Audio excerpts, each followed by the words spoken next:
Halo, apa kabar? Saatnya Anda menyimak berita Medan bersama saya, Tia Anissa. Sejumlah berita menarik akan kami sajikan untuk Anda dan berikut 3 berita utama hari ini. Terhantam gelombang laut, sebuah kapal motor berpenumpang puluhan orang tenggelam, 3 orang meninggal dunia. Suasana duka menyelimuti proses pemakaman keluarga wartawan korban kebakaran. Hingga kini polisi belum mengumumkan hasil temuan lapor dan autopsi korban. Satu TPS di Desa Pardomuan, Kabupaten Samosir menggelar pemungutan suara ulang untuk legislatif kabupaten kota yang diikuti 250 DPT dan 13 DPK.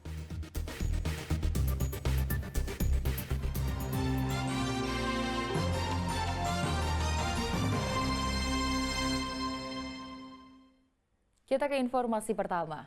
Akibat hantaman gelombang laut, sebuah kapal motor berpenumpang puluhan orang mengalami kecelakaan di perairan Pulau Poncan, Tapanuli Tengah. Kecelakaan mengakibatkan 3 wisatawan meninggal dunia. Itu aja lah Pak, ada tandungnya. Yang ada tandu. Yang ada tandu. Tim SAR gabungan bergegas mengevakuasi penumpang kapal motor yang mengalami kecelakaan di perairan Pulau Poncan, Tapanuli Tengah. Kapal yang membawa 37 penumpang berikut awaknya mengalami kebocoran di dek bagian belakang saat melakukan perjalanan dari Pantai Indah Pandan menuju Pulau Kalimantung. Jumlah penumpang yang melebihi kapasitas jadi salah satu sebab kapal dengan cepat tenggelam. Kebocoran lambung kapal terjadi setelah alat transportasi itu dihantam gelombang tinggi laut di tengah cuaca buruk. Bahwasanya ada kapal dolphin mengalami kebocoran bagian belakang dan dinyatakan dia membawa penumpang. Mungkin penyebab kecelakaan yang kita lihat di lapangan mungkin salah satunya overload ya. 3 penumpang yang merupakan wisatawan meninggal dunia dan sisanya berhasil diselamatkan. Korban meninggal dunia merupakan satu keluarga yang terdiri dari ibu, anak, serta seorang cucu berusia 11 tahun. Berapa banyak tadi bang? Korban apa ya bang penumpang abang? Katanya bang 37 orang. 37 orang? Iya. Orang abang dari mana ini datang? Dari Kisaran bang. Dari Kisaran bang? Iya, bang. Berapa orang jadi keluarga yang meninggal dunia hari ini? 3 bang. Siapa-siapa ya itu bang? Keluarga kami semua bang. Terdiri satu keluarga juga semua Iya bang? bang. Anak, ayah begitu bang? Kakak iparku, terus mertuaku bang sama keponakanku. Kapal terbalik begitu bang? Tenggelam bang. Tenggelam? Masuk air bang, habis. Ada dikasih safety bang dari belakang. Orang abang berangkat dari mana tadi bang? Dari Pantai Busur. Pantai Busur. Iya bang. Sebagian korban selamat harus mendapat perawatan medis di RSUD Pandan dan sisanya melanjutkan perjalanan melalui Pantai Bosur Pandan.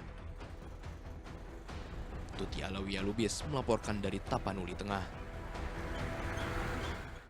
Pasca kebakaran sebuah rumah yang menewaskan satu keluarga wartawan media daring Sempurna Pasaribu di Kabanjahe Karo, keempat korban telah dimakamkan pada Jumat lalu. Hingga kini polisi belum mengumumkan hasil temuan lapor dan autopsi.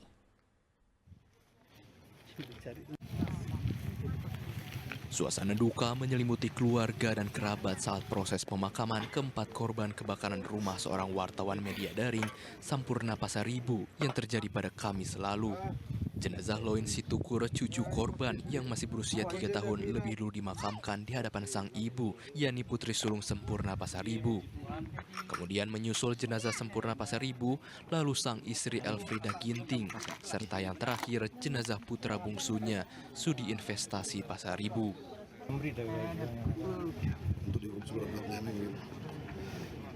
Hingga kini polisi belum mengungkap hasil temuan awal dari pengambilan sampel benda yang ditemukan di puing-puing kebakaran rumah korban maupun hasil otopsi keempat jenazah. Sebelumnya mencuat dugaan kebakaran ini terkait berita dan postingan korban mengenai dugaan praktik perjudian yang melibatkan aparat. Pihak keluarga meminta polisi agar secepatnya mengumumkan hasil temuan lapor maupun autopsi. Agar kiranya jika memang ini terkait ada kasus kesengajaan dibakar, agar diungkap selebar-lebarnya, biar publik juga tahu begitu. Berarti kita harapkan ke kepolisian segera mengungkap dan membuka ya bang, lebar-lebarnya. Segera mengungkap dan membuka ini ini kejadian ini kenapa gitu? Iya, kejadiannya kenapa seperti itu.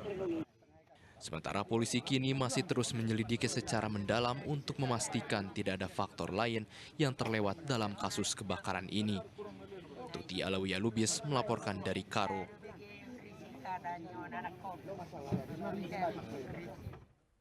Sebelumnya seorang wartawan dan 3 anggota keluarganya tewas dalam kebakaran rumah di Kabanjahe, Karo. Keluarga menduga kebakaran tragis ini terkait dengan postingan dan berita yang diunggah korban.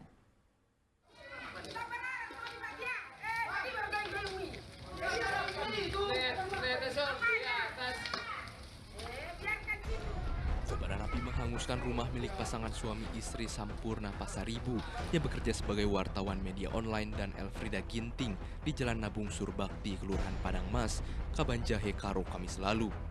Usai api mereda, petugas pemadam kebakaran menemukan 4 penghuninya tewas terpanggang dalam rumah yang dijadikan tempat usaha warung kelontong ini.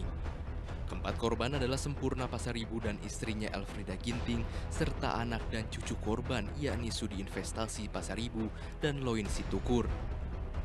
Belum diketahui pasti asal mula api, namun keluarga korban diketahui berjualan bahan bakar eceran di dalam rumahnya. Sementara itu, pihak keluarga meminta polisi juga menyelidiki kemungkinan penyebab kebakaran akibat kesengajaan terkait pemberitaan yang diunggah korban. 2 anak-anak sama kakak 1 abang. Almarhum Bang Sampurna Pasaribu bersama istri, anak sama cucu. Semua ditemukan sudah meninggal dunia. Meninggal. Kalau abang kan dia juga wartawan juga kan, nggak tahu lah gimana di lapangannya kan. Udah lama jadi wartawan, Bang? Udah lama juga abang wartawan. Ada harapan keluarga kepada pihak kepolisian? Ya, adalah sedikit kayak biar jelas dia kejadiannya entah murnikah kebakaran atau dibakar. Namun spekulasi yang mengaitkan tewasnya korban dengan pemberitaan yang ditulisnya belum menjadi perhatian polisi. Polisi masih memfokuskan penyelidikan penyebab terjadinya kebakaran maut ini dengan mengirimkan tim Ledfor Polda Sumut ke lokasi.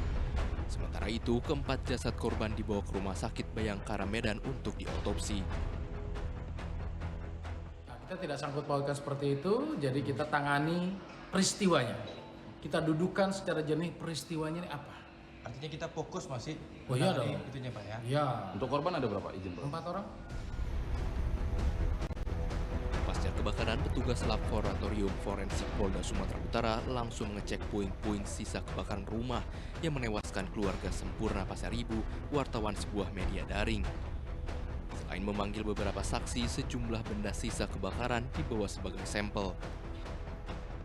Mencakup ada 2 nanti yang kita cari di sana, lokasi awal apinya di mana. Jadi TKP-nya kan memang kecil ini, kira-kira hanya sekitar 5 kali 6 meter gitu ya. Jadi itu bukan lokasi yang besar dalam TKP sebenarnya, tapi karena korbannya ada 4 di sana, kita harus lebih teliti lagi, maksudnya melihat semua aspek yang ada itu untuk membuat terang nanti itu. Mencuat dugaan kebakaran ini terkait berita dan postingan korban mengenai dugaan praktik perjudian yang melibatkan aparat. Tuti Alawiyah Lubis melaporkan dari Kota Medan.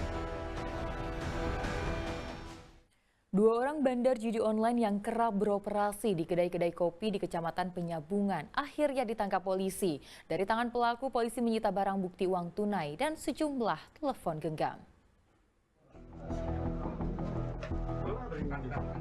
2 orang yang ditangkap polisi ini adalah pelaku bandar judi online. Mereka ditangkap anggota Satuan Reserse Kriminal Satreskrim Polres Mandailing Natal. Pelaku berinisial AL dan N ditangkap atas laporan warga yang resah atas maraknya permainan judi online di warung-warung kopi. Kedua pelaku ditangkap secara terpisah di warung kopi di Kecamatan Penyabungan, Kabupaten Mandailing Natal. Penangkapan AL berlokasi di Desa Kampung Padang pada Kamis malam, sementara N dibekuk polisi pada Jumat siang di Desa Gunung Barani. Dari tangan pelaku, polisi menyita uang tunai sejumlah Rp214.000 dan 3 buah telepon genggam. Keduanya diduga berperan sebagai bandar togel dengan menggunakan aplikasi judi daring. Barang bukti kita ini ada uang sejumlah Rp179.000 beserta dua HP ya. Kemudian untuk yang siang ini dengan barang bukti 35.000 ya. Kedua pelaku dijerat pasal perjudian dan terancam hukuman maksimal 8 tahun penjara. Yan Asmara melaporkan dari Kabupaten Mandailing, Natal.